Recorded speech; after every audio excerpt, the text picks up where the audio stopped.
NDC was in government for 8 years. They may think that we have short memories, but we can still remember very clearly that after 8 years that they had in office, in government, to demonstrate their prowess in managing this country and managing the economy, after 8 years, what did they leave us with?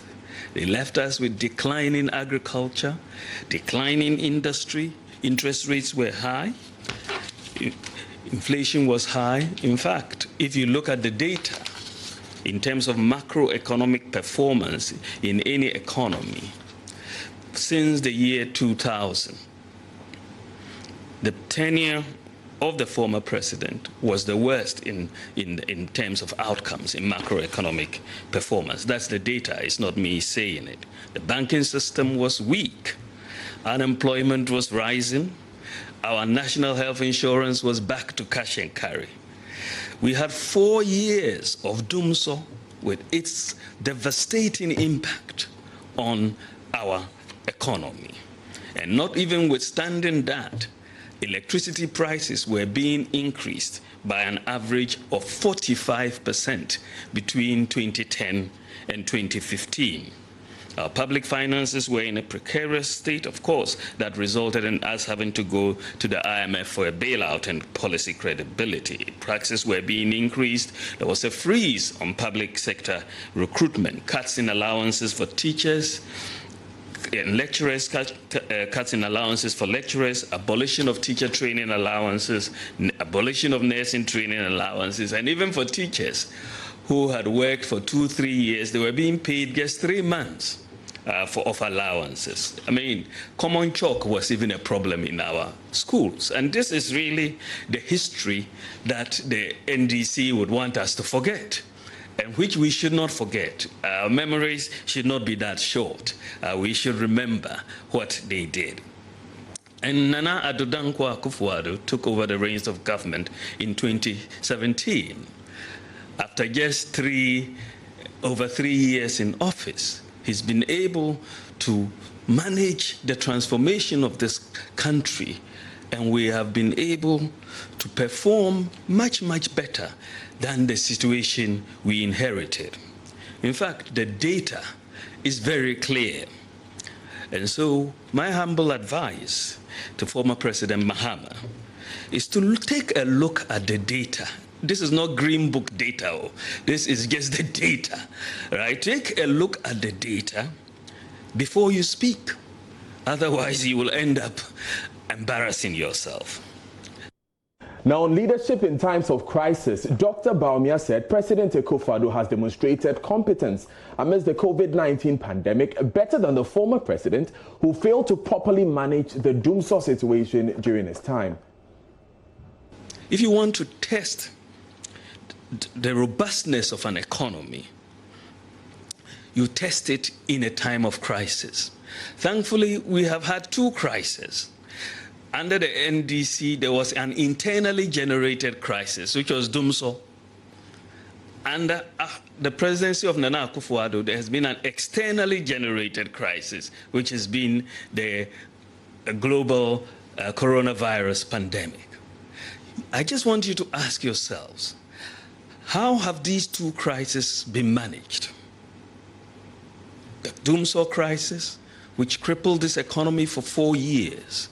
What were the mitigating measures offered to businesses and individuals during Dumso? This was an internally generated crisis. We saw that even during Dumso, electricity prices were being increased. Fuel prices were being increased. Teacher training allowances were being cancelled. Nursing training allowances were being... All of that was happening during that particular crisis.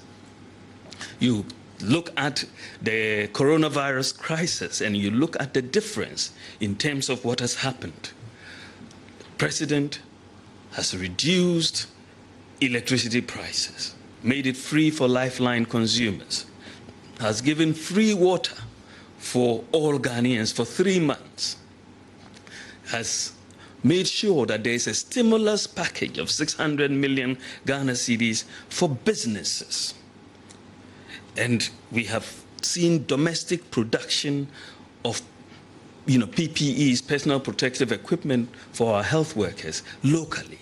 So the difference couldn't be more stark between the leadership under a crisis under the Dumso and that under the coronavirus epidemic. So I ask a simple question.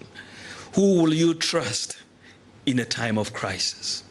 The answer, I would say, is very, very clear. Nana Addo Dankwa Akufo-Addo has shown leadership and concern for ordinary Ghanaians. Wait. I don't know about that. Wait. What the cobblestone say? The cobblestone picture called one good dada. You do one hour blast wait. Oh my God. Captain. This over the weekend. Yes, not to us. So, Eddie kind power 100 by Minio Usu Adum TV DHR Saturday. You know, you got to us. So. Hey. Edway. Yeah. Who can say power one on one phone you are singlet to the left. The letterhead no sunu reference our reference number, your reference number so that ho. Traditional herbalists come and experience the power psyche. Mami Dede Junction at the Esu Road. The mobile number ho. They say the friend ko. Enko, Debbie. Intimate number no. This agreement is made this blah blah blah day of Republic of Ghana. Herein after called the herbalist, spiritualist on one part. And hey Branyako. Mahunyako bi. Hey bra poku nyako. Nyako poku. Address. Agosi nyako. Occupation. Oyaki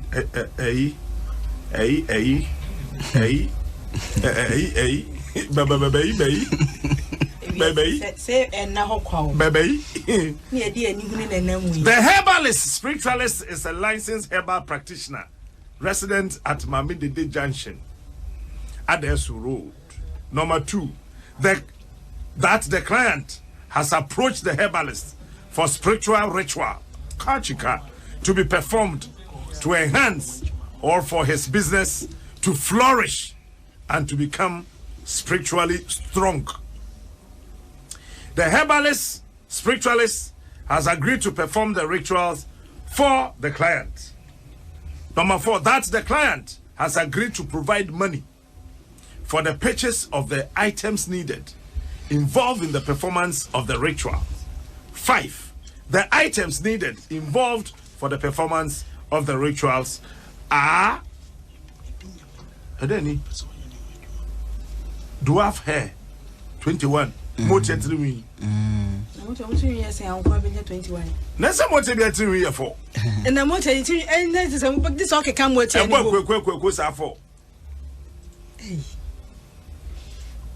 Mami wata hair and also 21 and a foul eka ho tu kwa na aja yeyam ni ade a ni ade aka ho ba papa ba ko mpi we agreement ne ye super o ti che se ye koto abama mo a mu de aduro na eyo na ye bebodin bebo wonsem amame ye o hwe na onti ase na wa ko hu komfo no because the letterhead so na din wo to asomam gashon Captain baby odi do ye no ocean agreement form na o sign agreement no we a chire obi o sign agreement ho bia e wo ne telephone number wa chire enti say anti we dia ne ye 020 774 ya Captain me mobium enti second one ye 057 and you know boy wa 66 hey basa 0244 we hey enti Captain o share agreement form no so a omuch occupation so we minister now they show we are hene now they show and name you hu Crawford do ekọ and edin no so ne omu telephone number you tracing you hu wona woko we ye no free wa say o wabusiani bi na say niam nkoye mana yedi mfoni mi beto adomonline.com and na your Facebook ahoro no wakwa kohwem ye wo pictures dodo na amanfo de omo pictures ene amanfo din akọ power one aso ye eno so ye beyi na power one ye koduru ho no ayade a mantem ho bia ntumi nka power one asem omo motibe power one kire say power one say ye ka say ne omo betutu nipa wo ho na say ye say on eku won a de power one ye otutu pa e ofie ho. But as to say etu a oto de bia no say otutu ba kuna so de kuni pa no omuntumi nkyere. But most of gunshots ne ta akoso anajo. Sometimes cars eba ho anajo na ewuremu pa na oma lock gate no. Before police for bebubu ho no gated house. Enti say uwura inside anya de obia bi hu. Hey! CEO Ghana. Yes, way. Enti captain. Yeah, but oh yeah. Yanti yo. Bam me hu bibi o. Edino. Kodwe. Enye me nwanwa se nipa ni bitimi di sebi nsem hu no wo Ghana ha. Enso ne ntimi nyi wo madi. Se free di efre omunim no munim di ebo o mu chidom. Na esi bibi efre awrade no. Ensi awie ye enye nwanwa me ame hu list ni bi no. Captain Fone no baby a omututu onga power one see omo won na echi no ye koy na mfoni bi picture ba ko bi hye ebo ase enya me dia that picture no me hwe picture ni di eye konfo o hwe picture na eye konfo fofora ono so twa picture ono no picture na power one hye bo ase. So I was like konfo picture na konfo de hye bo ase power one picture nda ho agreement dey be mo yi nkakra wate ye dey comfort picture na to Facebook o ka ho tubirika kofe nyonko comfort picture ehye boase ewo efie ho ba bia o si nkrofo no. Okay, power one asase kakra be say 4 plot and on am 40 so but we see dying ba ko be dying 9 etwa ho ehia and o kire so omo wo middle on we sit down for mu hunyi na omuntu na on pass asefo from omo nti ebiti ase e na otu akade aka na so wontu abium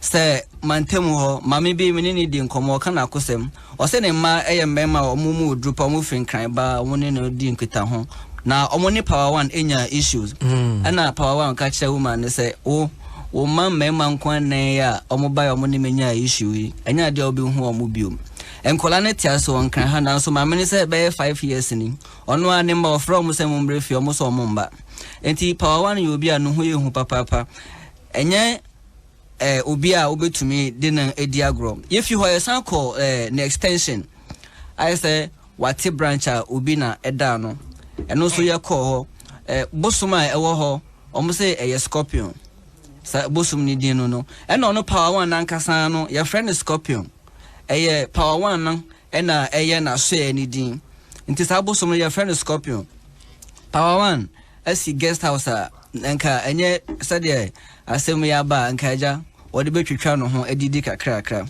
ensem no doso na esa na se any police for na adwuma nti no yempese yesan omo ho eka ensem no bebre sade abebo investigation captain what do you know Guinness Genesis show Debbie bon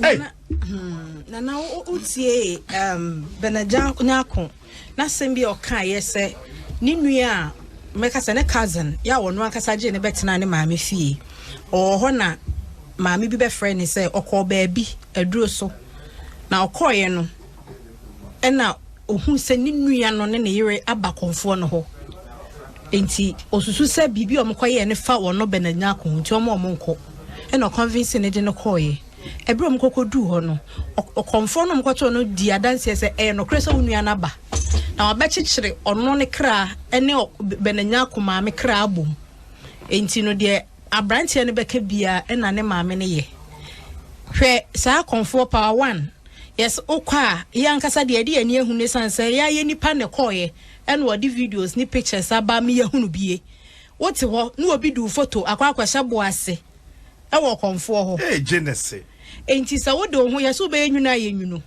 wo be ye hye nso anu aye hye Genese o wa shama